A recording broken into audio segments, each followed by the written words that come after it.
各位手足，今日飛星斗數講堂唔講心靈雞湯，直接同你拆一個眾所周知嘅命。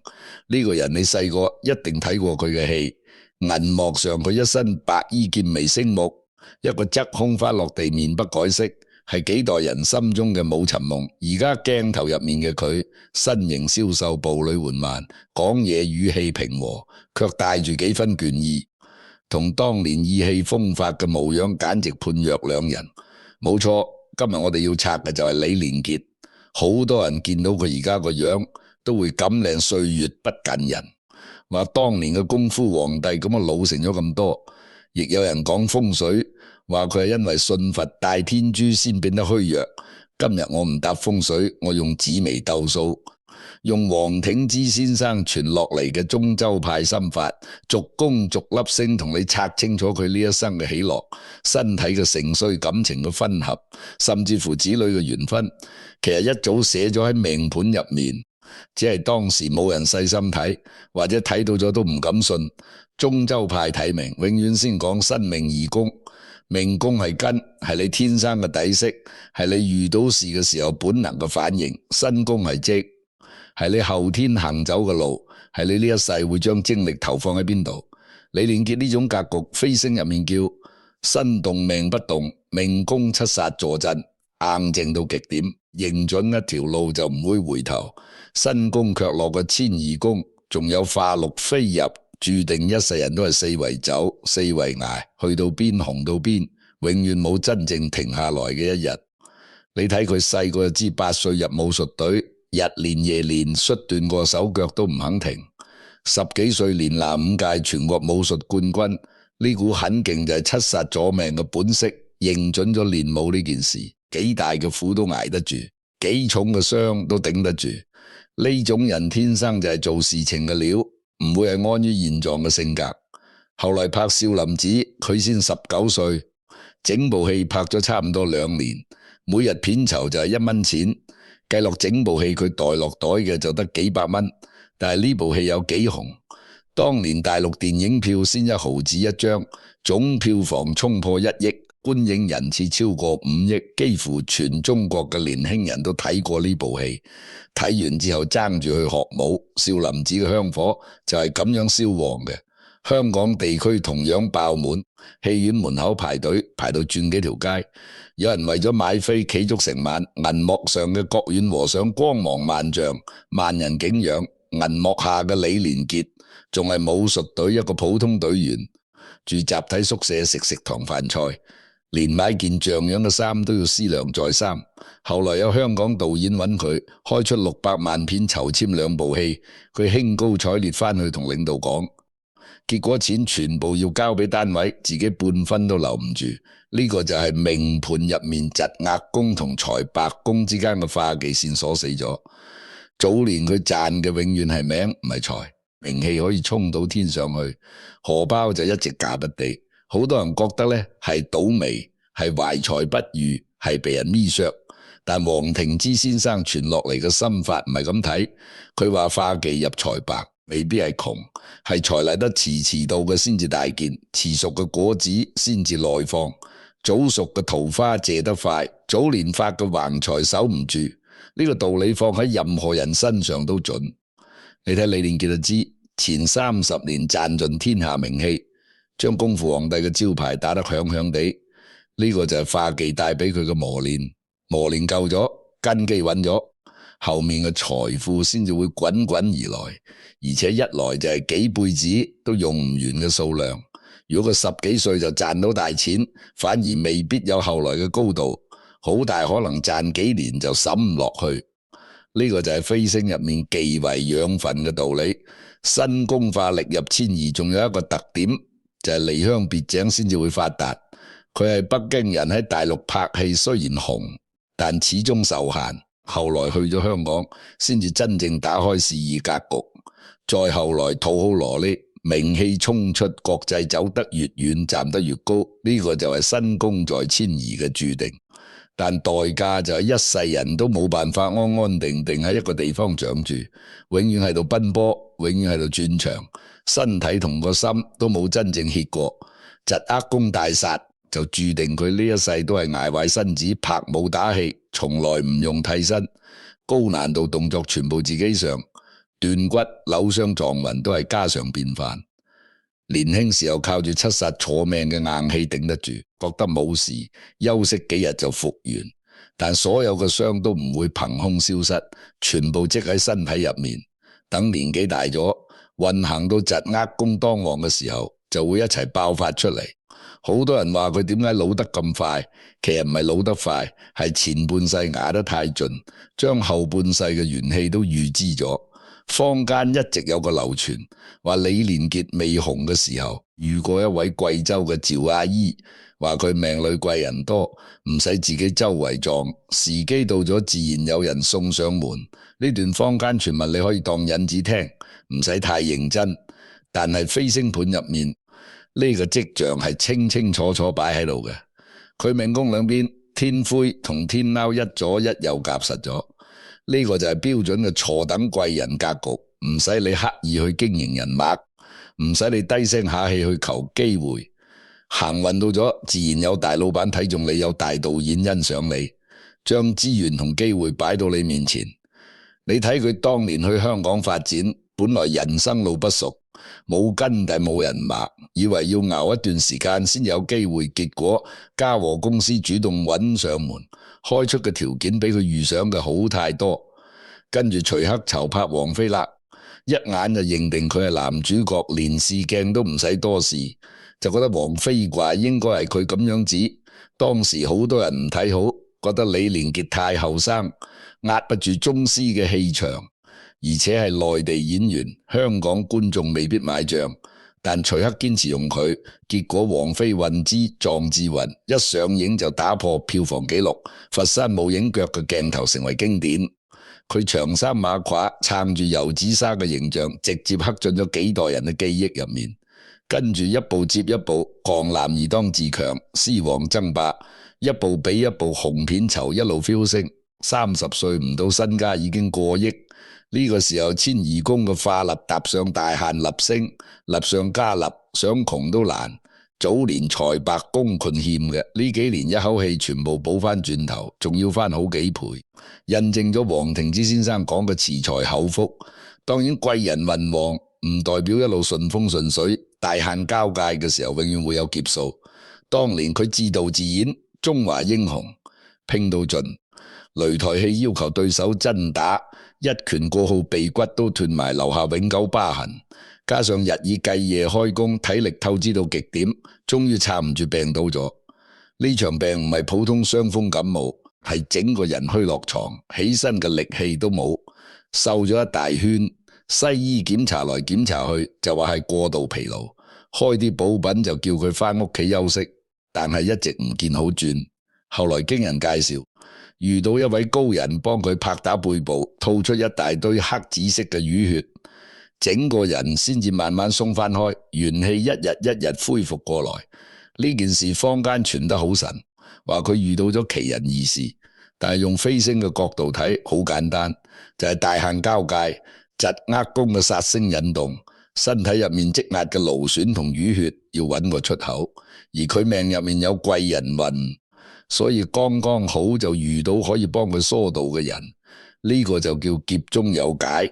命唔會將人逼到絕路，煞星到來嘅時候，一定會留翻一條生路俾你行，睇你自己抓唔抓得住。講到90年代嘅香港演藝圈，就唔可以唔提蔡子明呢件事。呢單嘢當年震動成個娛樂圈，亦都係李連杰一生入面最豪險嘅一段日子。當時佢同嘉禾有合約糾紛，公司欠佢幾百萬片酬唔俾，仲用各種手段壓制佢。佢同原來嘅經理人鬧翻轉，而揾蔡子明幫手。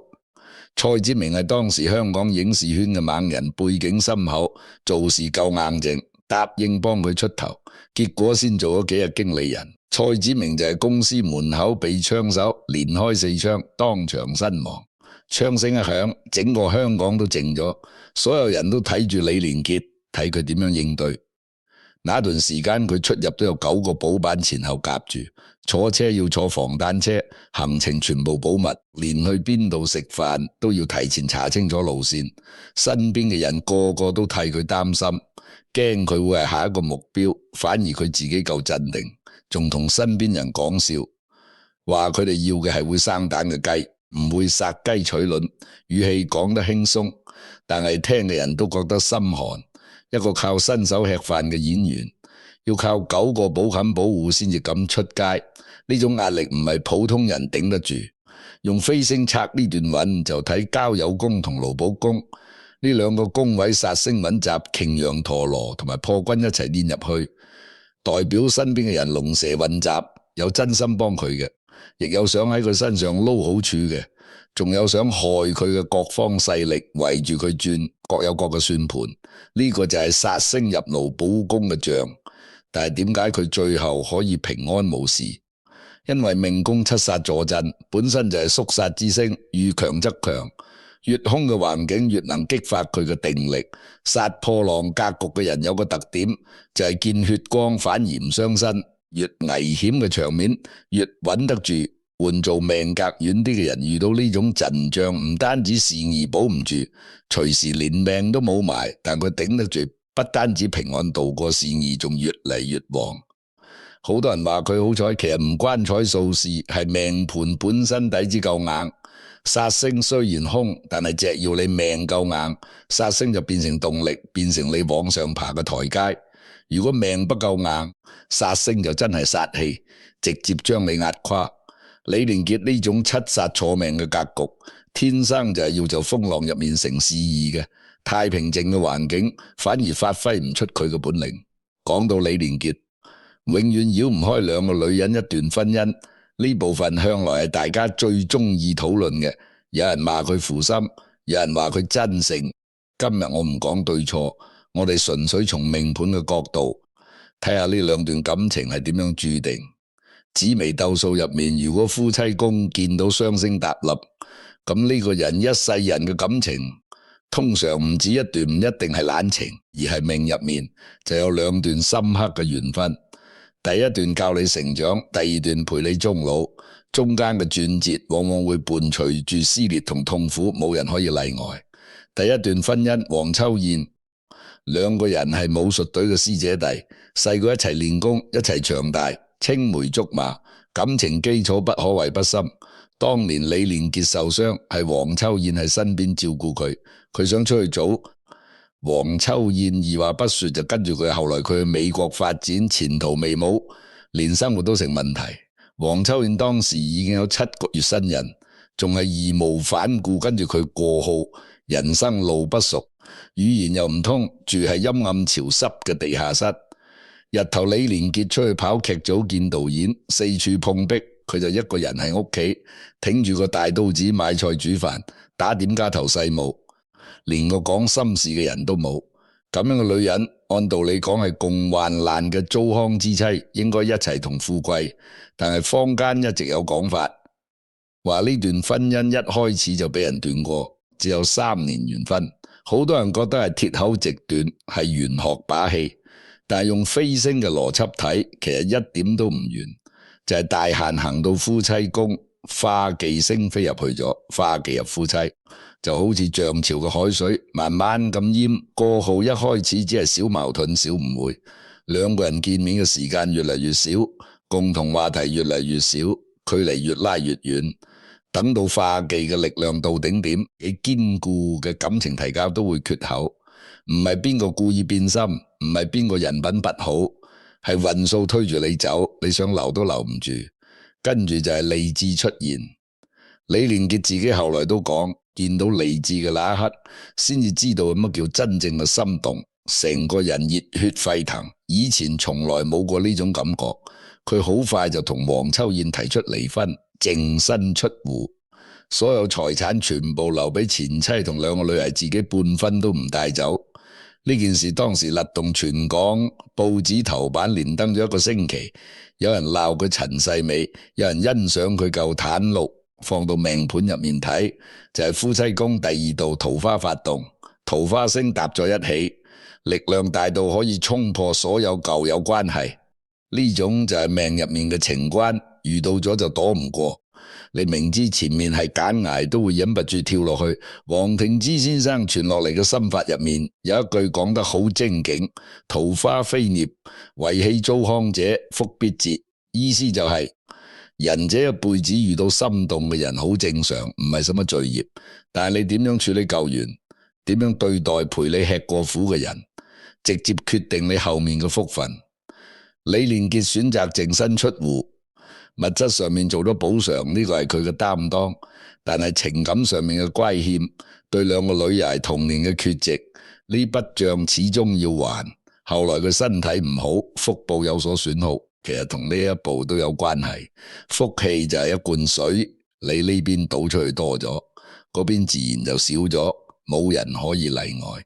講完夫妻，就講到全套入面最有爭議嘅一部分。子女宮李連杰前後兩段婚姻，一共4個女兒，個個都生得標致，讀書又叻，長大之後各有各嘅事業，都好出色。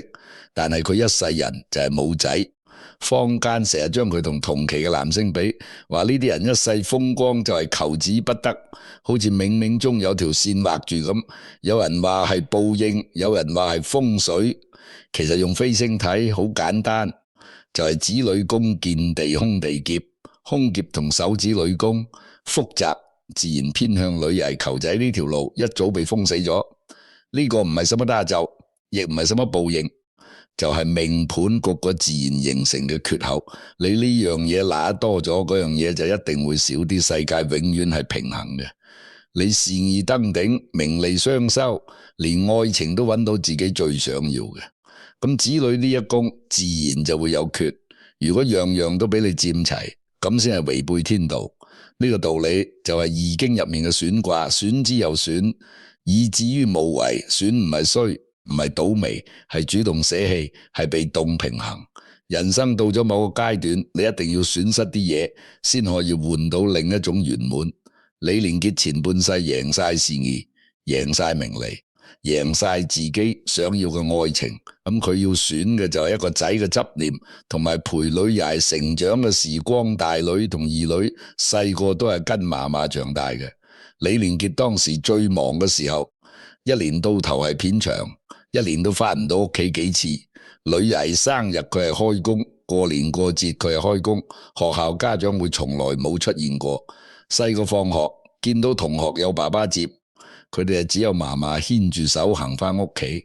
逢年過節人哋一家團圓，佢哋就兩姊妹同嫲嫲一齊食飯。唔係佢唔疼個女，係官立功化立太猛，事業嘅吸力太大，人嘅精力就咁多，全部擺咗係事業上面，留俾家庭同子女嘅自然就少咗。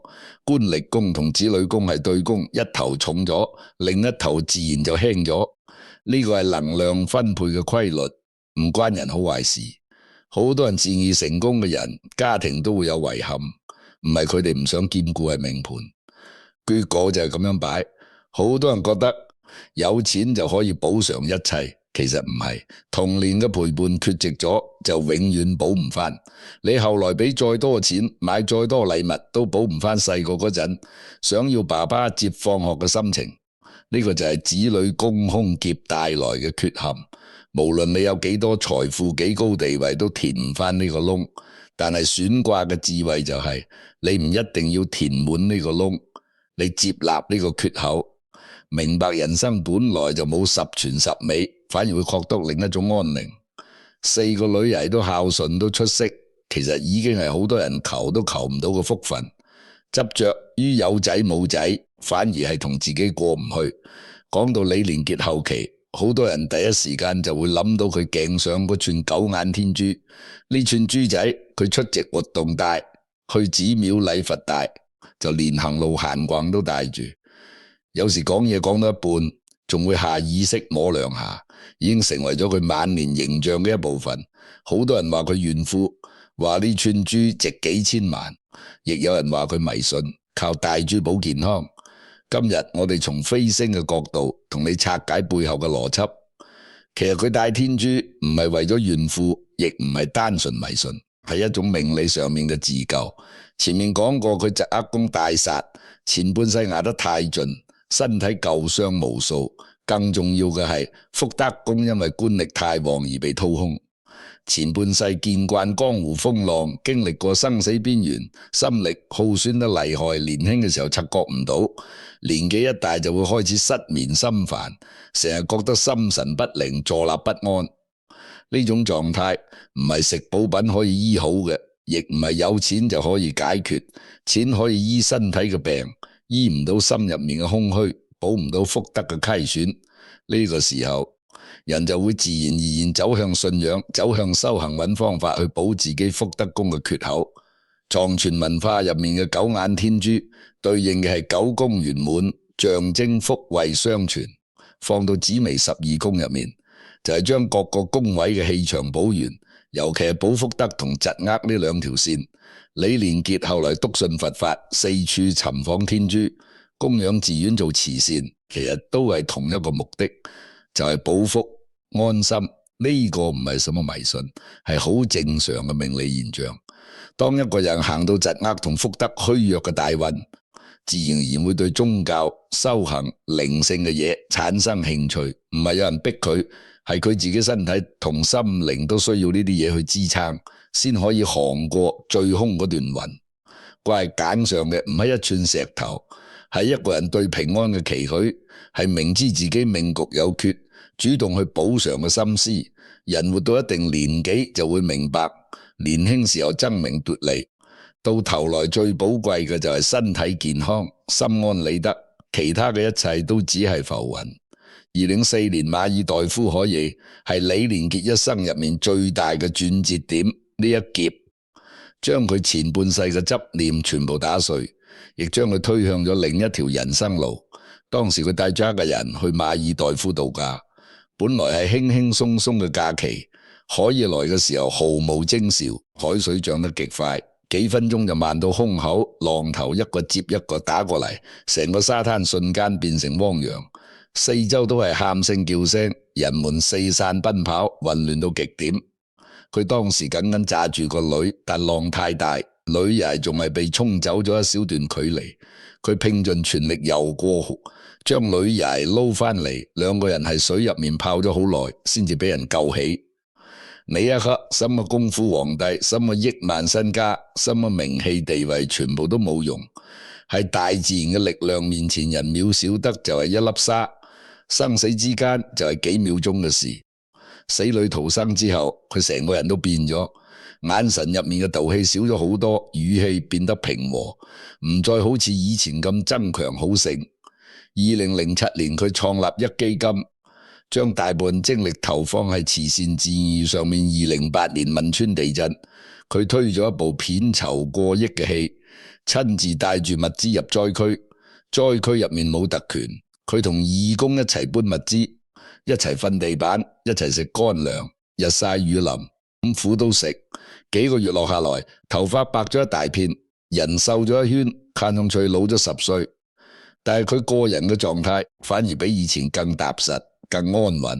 用飛星嘅角度睇，呢次海曳就係遷移宮遇劫煞，大限交界逢水厄，係命入面注定要過嘅生死關。人這一輩子總有一兩個頸我哋劫數，唔將你逼到絕境，你就唔會識得轉彎。官立宮入面嘅煞星，前半世催住佢拼事業、賺錢、賺名氣，經歷過呢次生死，煞星嘅力量就轉咗方向，變成做善事嘅動力。煞星化善星，呢個就係命理入面最好嘅轉化。以前煞氣有幾重，轉過嚟之後，福德就有幾厚。已經講否極泰來就係呢個意思。人行到最谷底，行到最絕境，自然就會轉方向，唔使別人教，唔使別人勸，自己就會往光明嘅地方走。呢種轉化冇捷徑，必須自己摔過一次，死過一次，先至會真真正正悟到。呢幾年網上流傳好多關於佢健康嘅留言，最誇張嘅就話佢換咗個20歲少林武僧嘅心臟，講到有鼻子有眼。佢自己從來唔嬲，有次出席活動，有人當面問起呢件事，佢直接拉開件衫俾大家睇胸口，話你哋睇下，邊度有疤痕？換心臟點會冇疤？講完仲自己笑，話大家點唔講我換過華為嘅心？特斯拉嘅整呢，鬥到全場都笑呢種豁達，就係疾厄攻化忌變化科嘅表現。化忌主是非主麻煩，主健康被人議論。佢呢一世健康狀況永遠係大眾焦點，動不動就有人傳佢病重，傳佢唔得。呢個係化忌帶來嘅麻煩，躲唔開。但係化科主智慧主明星，佢用幽默化解流言，用豁達面對是非，反而將麻煩變成話題，將殺氣變成人氣。經歷過生死嘅人，呢啲閒言閒語根本傷唔到佢。人活到呢個歲數，心安比什麼都重要，別人點講根本唔重要。講到尾聲就講下父女關係。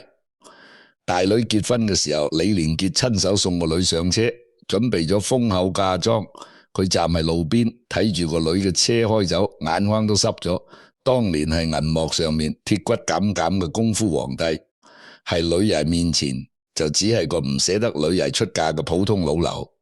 二女做咗眼科醫生，反過嚟幫佢睇眼睛，照顧佢嘅身體。以前都係佢忙自己嘅事，顧唔上個女，而家反過嚟要個女照顧佢。有一次父女兩個傾偈，個女半開玩笑半認真咁講：你征服咗全世界，但係你征服唔到我。講完之後，兩個人都靜咗，空氣入面好似凝住咗一樣。呢句話直接戳中咗佢心入面最遠嘅地方，亦戳中咗子女宮嗰個幾十年嘅缺口，童年嘅缺席永遠都補唔返。但係遲到嘅陪伴，遲到嘅關心，終究慢慢拉近咗父女之間嘅距離。命盤入面嗰個選咗幾十年嘅子女宮，到咗晚年，終於換返來另一種圓滿，唔係萬事如意嘅圓滿，係接納缺陷之後內心安寧嘅圓滿。已經有一卦叫既濟，初吉中亂，亂後歸零，少年得志係初吉，中年動盪，感情波折，事業凶險係中亂，到咗晚年沉澱下來，家庭和睦，內心安寧，專心做慈善，專心修行，就係真正嘅既濟。李連杰呢一世完全就係呢一卦嘅寫照，每一步都對得上，每一個選擇都有結果，冇一步係行差咗，亦冇一步係浪費咗。非星紫微斗數睇一個人嘅命，從來唔係話你旺定衰，唔係同你講你注定發達或者注定倒霉，佢係同你講你呢一世邊樣嘢係你注定會贏嘅，邊樣嘢係你注定要捨嘅。你係事業上面拿得多，家庭就會少啲；你係愛情上面碎心，子女就會有缺。世界永遠平衡，冇人可以樣樣都佔齊。菩薩為因，眾生為果，因果由始至終都冇難過李連杰任何一個選擇。